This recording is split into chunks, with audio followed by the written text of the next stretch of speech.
गरीब आदमी कभी खुशी से आंदोलन में नहीं आता है। मजबूर होके, परेशान होके, नाउम्मीद होके और अपने आने वाले दिनों को, अपने भविष्य को और अपने वर्तमान को सुधारने के लिए आंदोलन करने के लिए गरीब सड़कों में आता है। बिना कारण गरीब कभी सड़कों में नहीं आता।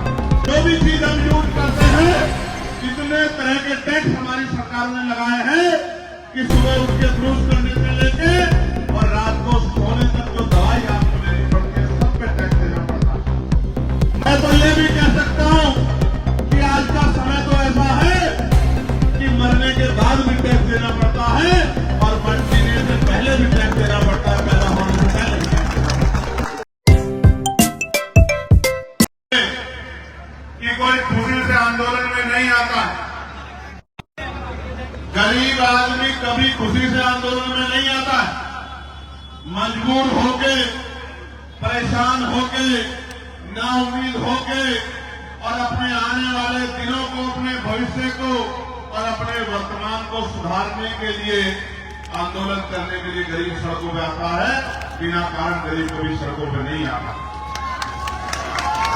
और गरीबों में भी जब वो मातृशक्ति जो घरों की शोभा बढ़ाती है और संविधान के आने के बाद जिसने डॉक्टर, इंजीनियर, आईएएस, आईपीएस, वकील, जज, प्रोफेसर, पत्रकार, चिंतक बनके देश की तमाम ऊंचाइयों को छूने का काम किया है, वो माए बहनें जो घर में पर्दे में रहती हैं, घूंघट में रहती हैं, अगर वो माए बहनें सड़कों पे आके आंदोलन में बैठी हैं तो आप समझ लीजिए कि समस्या इतनी जेन्युइन है कि सरकार को उसका संज्ञान लेना ही पड़ेगा।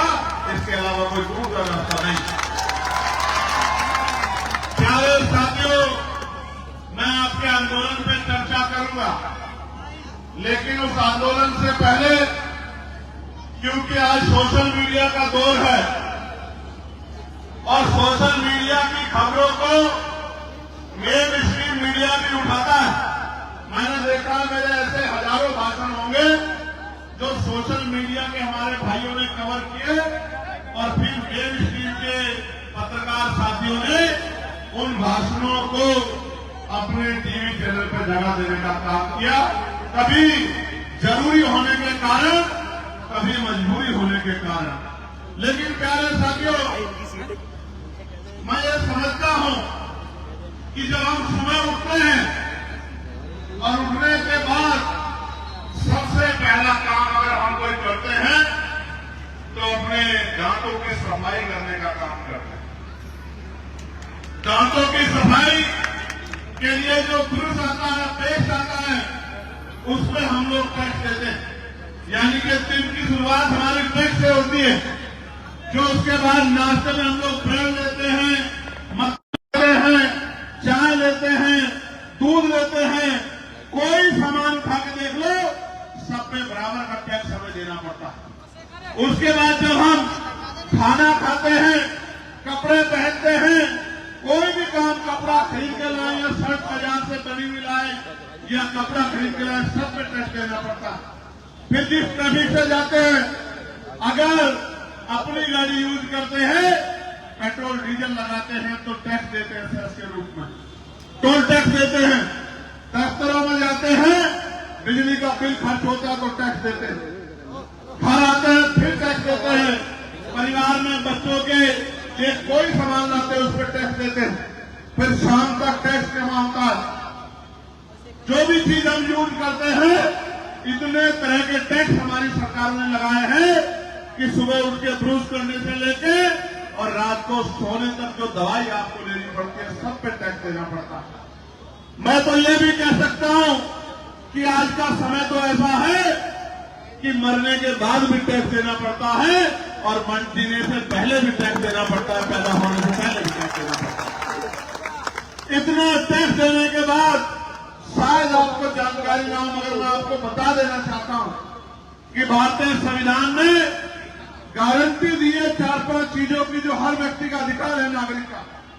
पहली, कोई भूखे पेट नहीं सोएगा, कोई बिना वस्त्र के नहीं रहेगा, किसी को पीने के लिए पानी की दिक्कत नहीं होगी, किसी को सर ढकने के लिए छत की दिक्कत नहीं होगी, और अगर किसी के साथ अन्याय होता है तो उसको न्याय दिलाने का काम किया जाए। अब इसमें पानी प्रमुख है। आप ये समझिए, जो सरकार पानी नहीं दे सकती वो हमारे हितों की रक्षा कैसे करेगी, हमें अपने अंदर झांक के देखना चाहिए। आज यहां कोई जाति नहीं है, कोई धर्म नहीं है। मेरे पास जो पत्र है उसमें सब जाति धर्म के लोग हैं, हिंदू भी है, मुसलमान भी है, सिख भी है, जैन भी है, बौद्ध भी है, तमाम लोग हैं। ये समस्या जनता की समस्या है, 12 लाख लोगों की समस्या है। ये एक व्यक्ति की समस्या के लिए भी हम लोग लड़ते हैं, ये तो 12 लाख लोगों की समस्या है। इस लड़ाई पे तो मेरे जैसे व्यक्ति को बिना निमंत्रण के आना चाहिए, उस लड़ाई का नेतृत्व करना चाहिए, इस लड़ाई में योगदान देना चाहिए। प्यारे साथियों, मैं तो आपकी दिल से प्रशंसा करता हूं उन तमाम भाइयों की जिनके मैं नाम पढ़ूंगा, जिन्होंने अपने हक के लिए लड़ने का काम किया, आंदोलन करने का काम किया। और ये भी आप जान लो, इतिहास गवाह भारत का आजादी से पहले और आजादी के बाद भी कि अधिकार मांगने से नहीं मिलते, अधिकारों की कीमत चुकानी पड़ती है। आप एक पानी की बोतल बाजार से खरीदोगे तो उसकी भी कीमत चुकानी पड़ेगी, उसके भी पैसे देने पड़ेंगे। अधिकार मांगने से नहीं मिलते, अधिकार छीनने पड़ते हैं। और अगर आप मैदान में आ गए अधिकार छीनने के लिए, आप आंदोलन कर रहे हो, तो इतिहास गवाह है। यहीं से कुछ दूर में किसान आंदोलन हुआ था, आपकी याद है नहीं याद है? और किसान आंदोलन हुआ था, 13 महीने तक आंदोलन चला। यही सरकार थी, घुटनों के बल आना पड़ा था, आपको याद है नहीं याद है? इतिहास गवाह है, देश में आजादी बेटा कोई अकेला नहीं है ना, इसको बोलो, इसको नीचे कर ले, जनता पीछे करिए, इसको नीचे कर ले भाई, और नीचे कर ले, समय मत खराब करना। तेरी वीडियो के चक्कर में पूरे आंदोलन भी खराब कर रहा भाई।